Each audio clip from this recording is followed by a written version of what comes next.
Bonjour, je m'appelle Marie Lucignol et je suis très heureuse de te retrouver aujourd'hui pour te raconter la vie d'un grand saint ou d'une grande sainte qui a été un modèle d'amour et de fidélité formidable parce qu'il a fait un jour la rencontre avec celui qui est l'amour infini, Jésus. Télio, c'est un podcast chrétien pour les enfants et peut-être aussi pour leurs parents parce que nous avons tous besoin de modèles, de personnes exemplaires qui nous montrent le chemin pour tous les moments de notre vie, quand la joie est si grande que nous voudrions la partager avec tous ceux qui nous entourent ou quand la tristesse ou la peine nous découragent. Télio, c'est 2 fois par mois, un nouvel épisode, une nouvelle rencontre. Aujourd'hui, avec celle qu'on a appelée la petite Thérèse, parce qu'elle était une petite fille, puis une jeune femme, qui a donné tout son amour dans la simplicité, ce qui fait d'elle une des plus grandes saintes de toute l'histoire.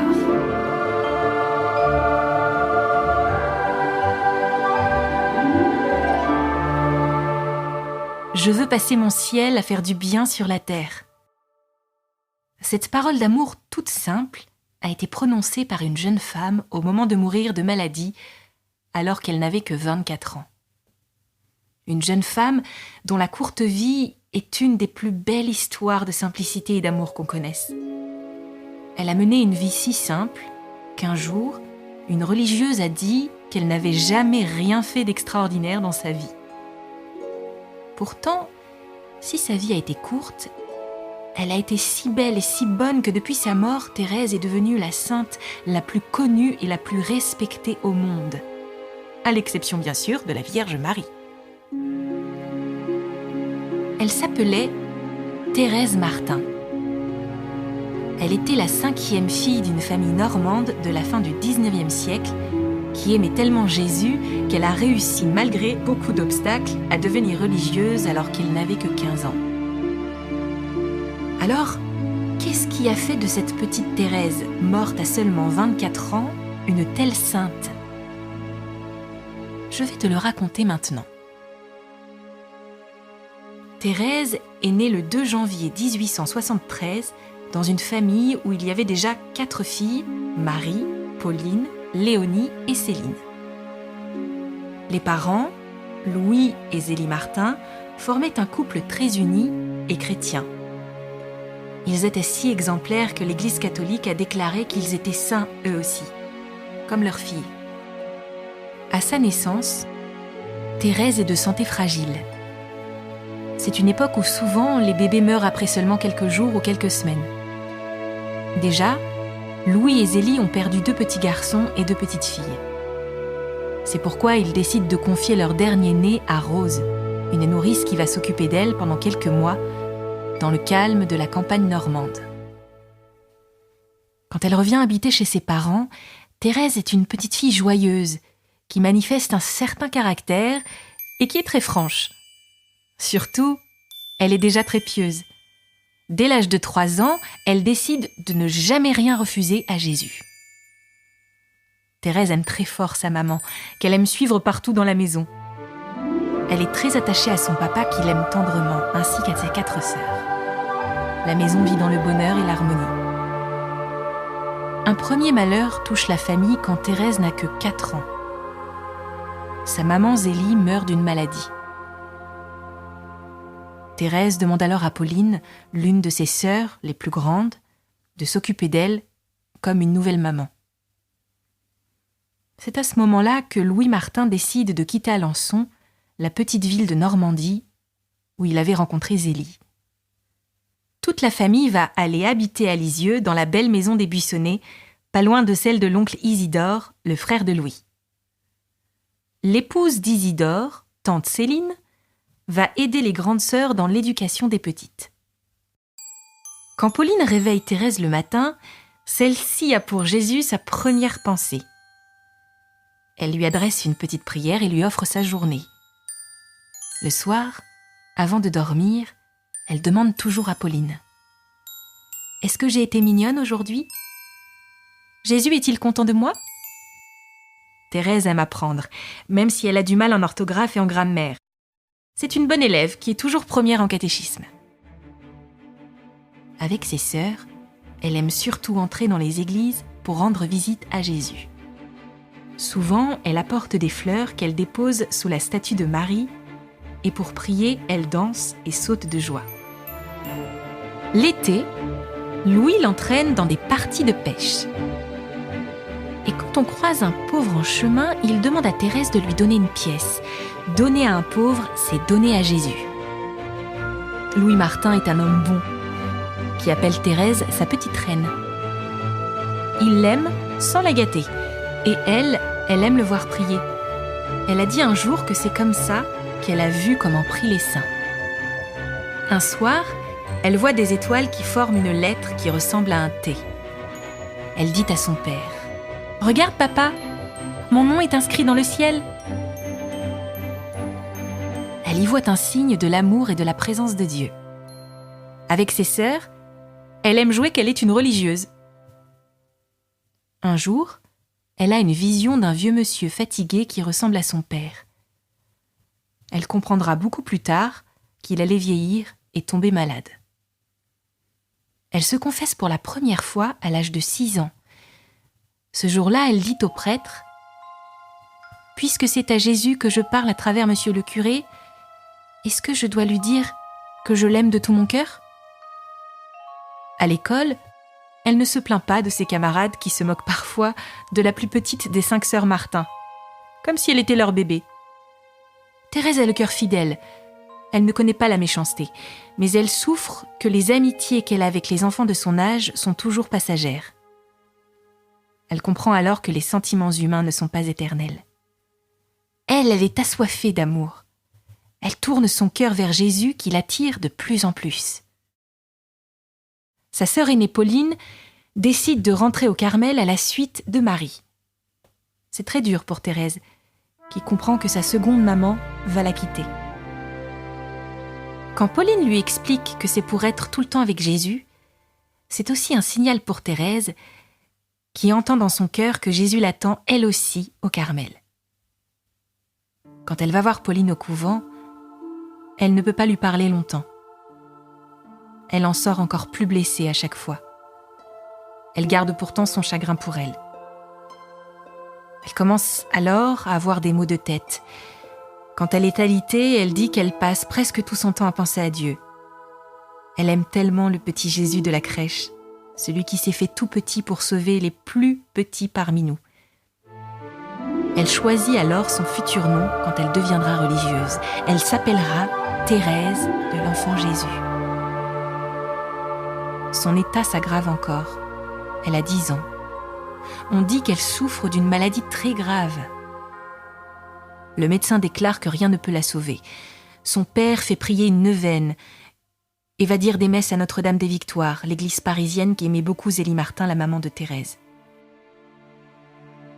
Un jour que sa sœur veille auprès de son lit, Thérèse regarde une statue de la Vierge posée dans la chambre.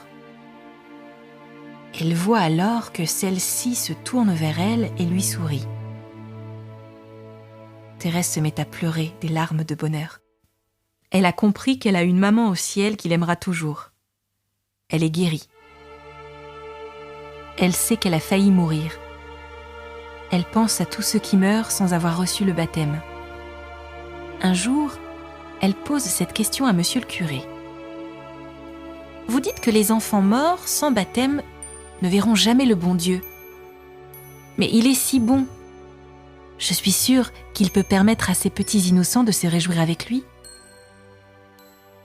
C'est le jour de sa première communion. Après avoir reçu l'hostie, elle dira à sa sœur : « Ah, qu'il fut doux le premier baiser de Jésus à mon âme. Ce fut un baiser d'amour. Je me sentais aimée. Et je disais aussi : je vous aime. Je me donne à vous pour toujours. » À cet amour, Thérèse a compris que sa vie entière sera de répondre par l'amour. Le lendemain, un peu nostalgique, Thérèse souhaite communier de nouveau. Désormais, elle va communier à chaque fois qu'elle le pourra. Thérèse vit son enfance dans un bonheur sans nuages. Mais quand elle a 12 ans, elle est attaquée par des pensées qui lui font beaucoup de mal. Elle est prise de scrupules, c'est-à-dire qu'elle sent qu'elle ne fait que du mal et que ses péchés sont trop lourds. C'est déjà une période un peu triste pour elle. 2 de ses sœurs, Marie et Léonie, ont décidé de rejoindre le Carmel à leur tour. La maison des Buissonnets est devenue presque vide. Elle se tourne vers la Vierge Marie pour qu'elle la console. Thérèse a aussi l'idée de prier ses 2 frères et ses 2 sœurs qui sont morts après leur naissance. Elle leur demande de l'aider. À la messe de Noël 1886, alors qu'elle a presque 14 ans, elle médite sur Jésus, cet enfant faible qui nous a apporté tant de force. Elle a le sentiment d'être unie à lui en communion, ce qui la remplit de joie. Le soir, de retour à la maison et au moment de la distribution des cadeaux, elle accepte une remarque de sa sœur Céline qui aurait pu la blesser. Plutôt que de pleurer, elle trouve sa consolation en Jésus. Et elle retrouve sa gaieté et sa joie de vivre. C'est une profonde transformation qu'elle vit grâce à l'enfant Jésus de la crèche. Elle a aussi compris que pour ne plus être triste, il fallait cesser de penser à soi en pensant aux autres. Elle sait enfin que c'est en s'oubliant soi-même, pour faire plaisir autour de soi, qu'on devient meilleur. Elle a la certitude que Jésus veut son entrée au Carmel. Elle attend encore quelques mois avant d'en parler à son père, le jour de la fête de la Pentecôte. Louis Martin s'y attendait, mais il est quand même surpris par cette annonce si tôt alors que Thérèse n'a seulement que 14 ans. Un jour qu'elle est à la messe, une image pieuse tombe de son missel. C'est Jésus en croix. Thérèse est très frappée parce que sur l'image, du sang coule d'une des mains de Jésus. Personne ne se tient à cet endroit pour recueillir ce sang si précieux. Elle le décide. Cette place et cette mission, ce sera la sienne. Recueillir le sang répandu par le Christ pour nous sauver et le transmettre comme une pluie bienveillante d'amour et de pardon.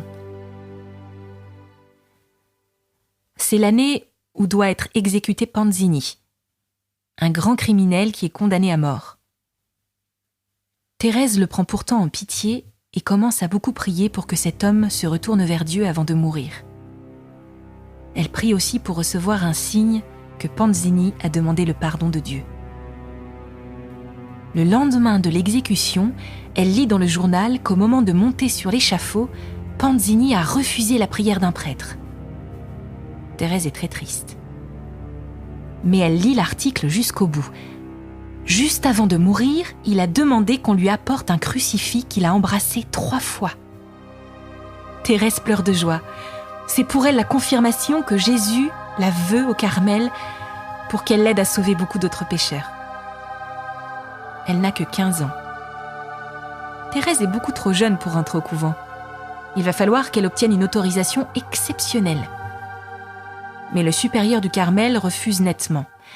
Alors elle réussit à convaincre son père d'aller voir l'évêque de Bayeux.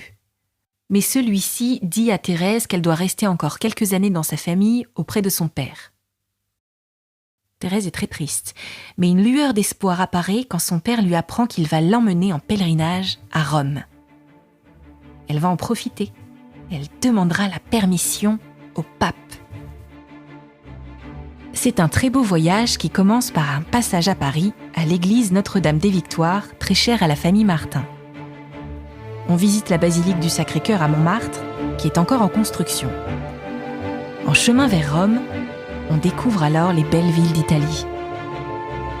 Pendant le voyage, Thérèse a l'occasion de passer du temps avec les prêtres qui accompagnent le groupe. Elle comprend qu'ils sont des hommes avec des défauts comme les autres. Elle décide qu'elle consacrera une grande partie de sa vie à prier pour eux. Arrivée à Rome, elle visite les lieux historiques. Elle est très attirée par le Colisée où sont morts tant de martyrs des Romains. Vient le jour de la rencontre avec le pape Léon XIII. Il y a tout un cérémonial imposant et intimidant. Très vite, Thérèse comprend qu'il sera compliqué d'aller lui parler. Le chanoine qui organise cette entrevue explique que le pape est fatigué et un peu malade. Il va falloir passer rapidement devant lui pour recevoir sa bénédiction sans lui adresser la parole. Quand vient le tour de Thérèse, elle s'avance, s'agenouille devant Léon XIII et s'élance quand même. « Très Saint-Père, j'ai une grande grâce à vous demander. Permettez-moi d'entrer au Carmel à l'âge de 15 ans. » Le pape est surpris. Il se retourne vers le chanoine qui ne cache pas son irritation envers Thérèse. Il tente quand même d'expliquer la démarche de la jeune fille qui en profite pour rajouter. « Oh, si vous disiez oui, tout le monde voudrait bien !» Le pape lui répond. « Allons, mon enfant. Vous entrerez si le bon Dieu le veut. »